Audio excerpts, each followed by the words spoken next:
প্রিয় দর্শকবিন্দু, অতি স্নেহ ভালোবাসায় যে বিপদের কারণ হয়ে দাঁড়ায় সেটা একমাত্র জসিম ভাইয়ের ক্ষেত্রে হয়েছে। জসিম ভাই শাবানা ম্যাডামকে অতিরিক্ত ভালোবাসতো এবং স্নেহ করতো এবং সম্মান করতো, শ্রদ্ধা করতো। তাই জসিম ভাইয়ের বিপদের কারণ হয়ে দাঁড়িয়েছিল শাবানা ম্যাডাম যেদিন চলচ্চিত্র জগৎ থেকে বিদায় নিয়েছে এবং যেদিন শাবানা ম্যাডাম ঘোষণা করলো যে আমি আজকের পর থেকে আর ছবি করব না, অর্থাৎ সিনেমা করব না, কারণ আমি এই জগৎ থেকে বিদায় নিলাম। আপনারা যারা আমার সহকর্মী ছিলেন তাদের সবাইকে আমার ধন্যবাদ এবং তাদের প্রতি আমার কৃতজ্ঞতা। এতদিন আমি সিনেমা জগতে ছিলাম এবং ছবি করেছি এবং আমি আপনাদের পাশে ছিলাম। আজকের পর থেকে আমি আপনাদের কাছ থেকে বিদায় নিলাম। এই কথাটা যখন জসিম শুনতে পায় তখন তার মাথায় যেন আকাশ ভেঙে পড়ে। কারণ তিনি ভাবতেছে যে আমি তো শাবানা ম্যাডাম ছাড়া এখন অচল। কারণ শাবানা ম্যাডামের সাথে যে ছবিগুলো আমার আছে এগুলো হয়তো আর শেষ হবে না। কারণ শাবানা ম্যাডাম ছাড়া তো আমার আর চলচ্চিত্র জগতে থাকা হবে না। আমি চলচ্চিত্রকে অনেক ভালোবাসি আর চলচ্চিত্রে আমার সব। আমি চলচ্চিত্র ছাড়া কিছুই বুঝি না। হায় হায়, শাবানা ম্যাডাম তো চিরবিদায় নিল। এখন আমার কেরিয়ারে কি হবে? আমার সাথে কে জুটিবদ্ধ হয়ে কাজ করবে? কারণ ববিতা ম্যাডাম তো অনেক আগেই চলে গেছে এই চলচ্চিত্র জগৎ থেকে। রুজিনা ম্যাডামও এখন নাই। প্রায় অঞ্জনা ম্যাডাম হাতে ছবি নেয়ই বলতে গেলে চলে। কারণ প্রযোজকরা তার নেয় না, পরিচালকরাও তাকে তাদের নেয় না। কারণ নতুনদের যুগে এখন শুধুমাত্র টিকেছিলাম আমি এবং শাবানা ম্যাডাম। আমাদের দিয়ে প্রযোজকরা এবং পরিচালকরা ছবি তৈরি করতো। এখন আমার যে জুটি ছিল শাবানা ম্যাডাম চলে গেছে। এখন আমারকে কাকে জুটি করে অথবা কাকে নায়িকা করে, হ্যাঁ, প্রযোজক এবং পরিচালকরা ছবি নির্মাণ করে। এভাবে জসিম আস্তে আস্তে ভেঙে পড়ে এবং জসিম ভাবতে থাকে যে আমার কি হবে। তো আস্তে আস্তে যখন ভেঙে পড়ে তার মাথায় প্রচণ্ডভাবে সে চাপ পায় এবং সে কষ্ট পায়।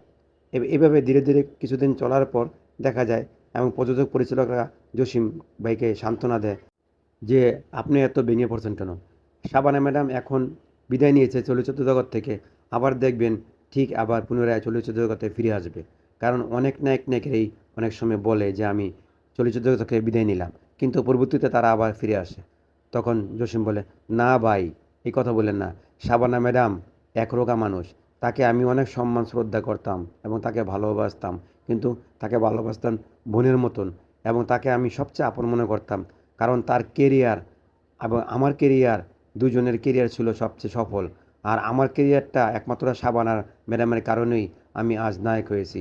শাবানা ম্যাডাম এই জগৎ থেকে বিদায় নিয়ে গেছে, আমার ভিতরে অনেক কষ্ট কাজ করতেছে।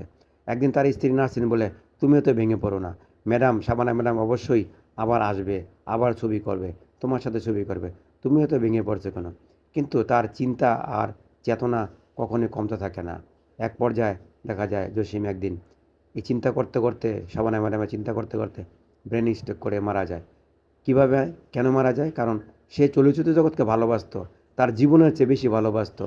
সে ভাবতেছে যে শাবানা ম্যাডাম চলে গেছে, তার কেরিয়ার শেষ হয়ে যাবে এবং তার চলচ্চিত্র জগৎ থেকে চলে আসতে হবে এবং তাকে কোনো প্রযোজক পরিচালকরা নেবে না, কোনো ছবিতে চুক্তিবদ্ধ করবে না। এই চিন্তায় তিনি আস্তে আস্তেই ব্রেন স্ট্রোক করে মারা যায়। এ হলো জসিম সাহেবের গল্প যে তিনি একজনকে অতি ভালোবাসছিলেন এবং স্নেহ সম্মান করতেন, যে এই কারণেই হয়তোবা তার চিন্তা করতে করতে জসিম চিরতরে হারিয়ে যায় এই পৃথিবী থেকে। আজও জসিম ভাইয়ের দর্শকদের মনে চির অমর হয়ে আছে এবং তাকে সবাই স্মরণ করে এবং সম্মান শ্রদ্ধার সাথে তাকে এখনও মানুষ ভালোবাসে এবং তার ছবি দেখে। তো জসিম ভাই চলচ্চিত্রকে ভালোবেসে এবং সেই চিন্তা ভাবনা করে সে তার জীবনটা শেষ হয়ে গেছে। অকালে তার ব্রেন স্ট্রোক করে মৃত্যু হয়েছে। এটাই হলো যে বেশি ভালোবাসলে এরকমই হয়। শাবানা ম্যাডাম চলে গেছে চলচ্চিত্র জগৎ থেকে, আর সেই চিন্তা ভাবনায় জসিম ভাইও চিরবিদায় নিয়ে গেছে পৃথিবী থেকে।